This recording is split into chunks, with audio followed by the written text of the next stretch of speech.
un pueblo emancipado.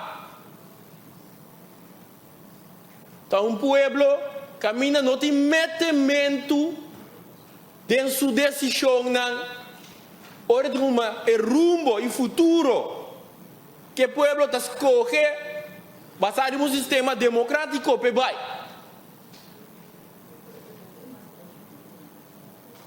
Pero aqui na Corsol, nós não que papi de tópico aqui. Pensei me tá chama danki, nesu não coapi de tópico aqui.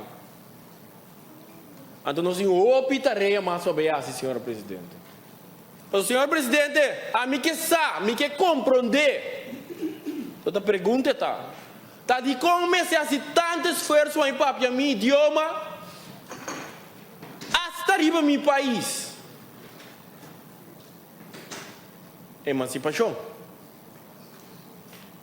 Está de como ainda tiende a querer, quando a bobinha livre país aqui, a oprimir nosso idioma bom. Nós está se com outro, está por nada toda organização internacional, National UNICEF, CARICOM, que é da mencionar está por nada de mostrar a liberdade, a de proteção do cada idioma tem.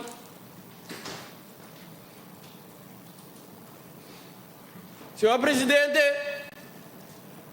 está de com ainda nos plentinam, está aí o nome colonial.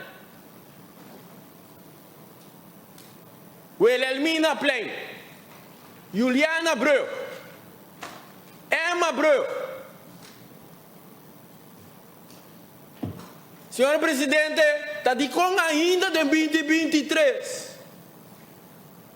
Nós não cambiamos. Não tem mais de parte de nossa história. Mas imaginamos que um turista está cá no centro da cidade, onde está contando parte de nossa história, está com nossa parte de colônia, que tem um bringamento para a liberdade, que tem 30 de maio, que tem tudo isso aqui, depois nós vamos 10, é pleno que dá para dar o Elmina Plain, mas nós dizemos que tu me chama pleno Tula, um exemplo. Bota vira mais rico na história. Então, botar produto para vender.